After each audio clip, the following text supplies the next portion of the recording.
Kwa jina naitwa Kamishna Rashid Mzee Abdalla, ni mkuu wa kikosi cha zimamoto na uokozi Zanzibar. Leo hii tulipokuwa nikiwa katika mizunguko ya kutembelea vituo vyangu vya Unguja na Pemba, lakini leo tulikuwa Pemba.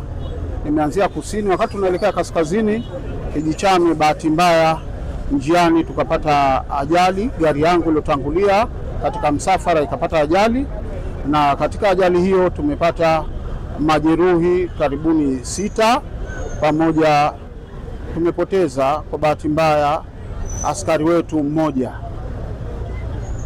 na uharibifu mkubwa umetokea kwa gari yetu ambayo ndio ilikuwa imetangulia kwenda huko mbele.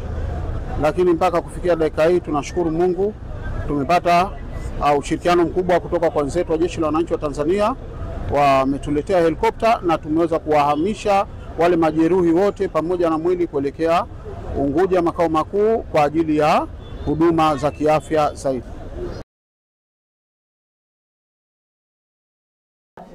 Mimi naitwa Rashidi Daudi Mkasha, ni daktari msaidizi.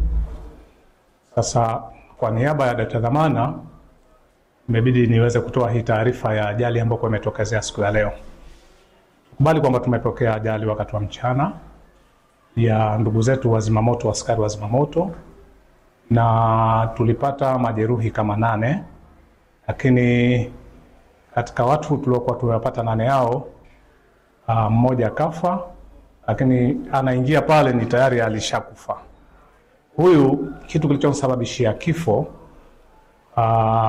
tunaita ni fracture au ni uvunjikaji wa base of the skull, yani kwenye fuvu la kichwa ni kwamba limepasuka. Kwa nini tunasema haya?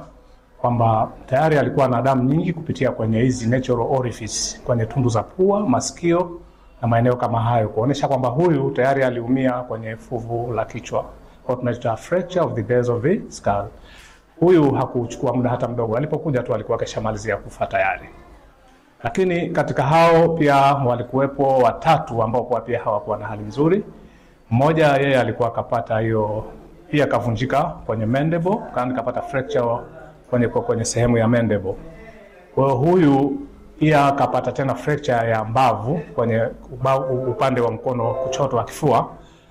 Hawa ndio kidogo alikuwa hali yake huyo haikuwa mzuri naye. Na mwingine naye ambaye kwa ni mwanadada wa kike, naye hakuwa na hali nzuri hivyo hivyo.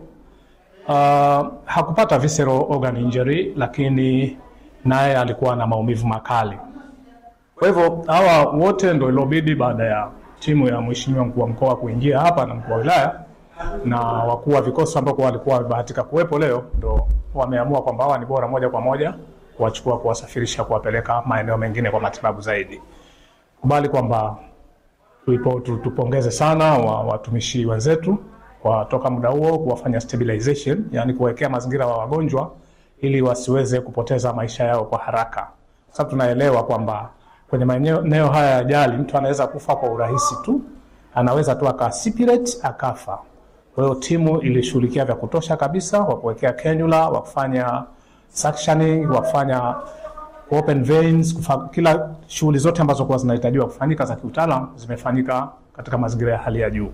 Kwa hiyo ni huyu mmoja ambaye kwa tayari alikuja ni maiti, lakini mpaka tumefanikiwa kuwasafirisha jioni hii wote majeruhi tumewasafirisha wakiwa katika hali ambazo kwa ni nzuri, wameshapa kuwa stabilized tayari. Kwa hiyo tunategemea inshallah, sisi kikubwa cha kusema ni kuwatakia majeruhi hawa Mungu awajalie wafikishwe kule kwenye matibabu ya hali ya juu katika hali nzuri, ili inshallah waweze kusave maisha yao. Na hospitali itakuwa na jambo zuri la kuweza kujifunza kama pindipo tukipata zile taarifa baada ya matibabu kwa huko wanakokwenda.